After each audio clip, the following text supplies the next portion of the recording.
Hello everyone, आप सभी आंगनबाड़ी कार्यकर्ताओं का, आप सभी सेविकाओं का इस नए और इन्फॉर्मेटिव वीडियो पर मैं फिर से स्वागत करता हूं। जी हाँ, थंबनेल और टाइटल पर आपने जो देखा कि आंगनबाड़ी पर लाभार्थियों को जो राशन अब तक दिया जाता था, अब उनको किसी कारणवश नहीं भी दिया जा सकता है। जी हाँ, ऐसी खबर जो है बार बार इस महीने जो है लाभार्थियों के लिए अलग अलग जिलों में प्रकाशित की जा रही है कि जब तक उनका FRS eKYC कंप्लीट नहीं होता है, लाभार्थी को THR नहीं मिलेगा। ये मेरा नहीं, सरकार का कहना, इसलिए जनहित में बार बार अलग अलग जिलों से ये खबर प्रकाशित की जा रही है कि बिना चेहरा पहचान के THR नहीं देना है। अप्रैल महीने से सख्त निर्देश है केंद्र सरकार का कि ये लागू होना ही होना है। भले ही OTP की समस्या हो, मोबाइल की समस्या, नेटवर्क की समस्या हो, ये सेविकाओं की अपनी समस्या है, लेकिन सिस्टम से ही काम करना होगा। इसके संबंध में खबर है, सासाराम जिले से, चलिए आगे हम आपको दिखा दें।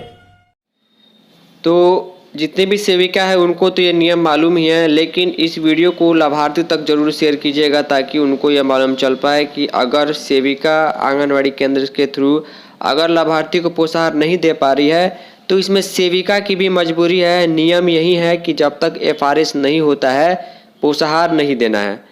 इसीलिए जनहित में लाभार्थियों के लिए, लोगों के लिए ये सूचना, ये खबर बार बार प्रकाशित की जा रही है कि बिना फेस रिकॉग्निशन सिस्टम कंप्लीट किए पोषाहार नहीं देना है। लिखा गया, पोषाहार में अनियमितता के नियंत्रण को लेकर फेस रिकॉग्निशन सिस्टम यानी FRS लागू किया गया है। अब आंगनबाड़ी केंद्र पर पहचान कर मिलेगा पोषाहार, बिना पहचान किए पोषाहार नहीं दिया जाएगा। रजिस्टर भले ही हो या नहीं हो, उससे कोई मतलब नहीं है। बिना फेस कैप्चर के पोषाहार नहीं मिलेगा। सासाराम जिले की खबर है। लिखा गया, समाज कल्याण विभाग एवं समेकित बाल विकास सेवाएं द्वारा संचालित जिले के सभी आंगनबाड़ी केंद्रों पर पोषण ट्रैकर के माध्यम से चेहरे के पहचान कर पोषाहार दिया जाएगा। कुपोषित बच्चों एवं महिलाओं को दिए जाने वाला पोषाहार में अनियमितता पर नियंत्रण को लेकर FRS लागू किया गया है। आंगनबाड़ी केंद्र पर पोषाहार वितरण में पारदर्शिता को लेकर इस प्रणाली के प्रयोग को लेकर सभी आंगनबाड़ी सेविका एवं सहायिका को विशेष रूप से ट्रेनिंग दी गई है। सभी आंगनबाड़ी केंद्रों पर FRS लागू हो जाने से एक और जहां बच्चों एवं महिलाओं को दी जाने वाली पोषाहार की राशि, पोषाहार के पैकेट में पारदर्शिता आएगी और वितरण हो सकेगा, वहीं पोषाहार प्राप्त करने वाले के लिए बच्चों एवं महिलाओं के लिए जो केंद्र पहुंचकर स्वयं पोषाहार लेना ही होगा। ICDS के तहत केंद्रों पर गर्भवती एवं अति कुपोषित बच्चों को विशेष रूप से पोषाहार उपलब्ध कराया जाता है।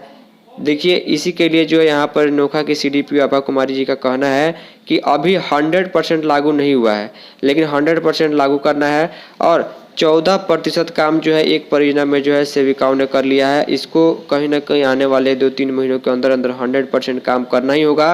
आने वाला समय में आपको ये भी निर्देश मिल सकता है कि अगर ऐसा लाभार्थी जो आपके पोषक क्षेत्र में है, जिनको पोषाहार आपने दिया है लेकिन FRS नहीं हो पा रहा है, चाहे मोबाइल नंबर लिंक नहीं है किसी प्रॉब्लम के चलते, तो इसको माइग्रेट आउट करना पड़ेगा, यानी लाभार्थी को डिलीट करने का भी आदेश निर्देश आ सकता है। क्योंकि जितने लाभार्थी एक्चुअल होंगे जिनका FRS हो पाएगा, उतने का ही पोषाहार देने का सख्त निर्देश है। अनियमितता को लेकर निगरानी की जा रही है। लिखा गया है कि कई परियोजनाओं में 20% से भी अधिक काम हो चुका है। देखिए, कम या ज़्यादा हर जगह काम हुआ है। अप्रैल महीने के बीतने के बाद जो रिपोर्ट आएगी उसके साथ मैं आपको चीज़ें शेयर करूंगा, कहाँ पर कितना प्रतिशत काम हुआ था। इसके पहले जो है अभी तक मार्च महीने तक जो है मात्र 2.5% काम FRS के पूरे बिहार में हुआ था। कहीं ना कहीं ये 30 से 40% से अधिक जो है ये बिहार में अप्रैल महीने में काम हुआ है। रिपोर्ट आने के बाद स्पष्ट जानकारी दी जाएगी। उम्मीद करूंगा कि आपको चीज़ें समझ में आ गई होंगी। फाइनली इस इन्फॉर्मेटिव और यूजफुल वीडियो में इतना ही। तब तक के लिए धन्यवाद।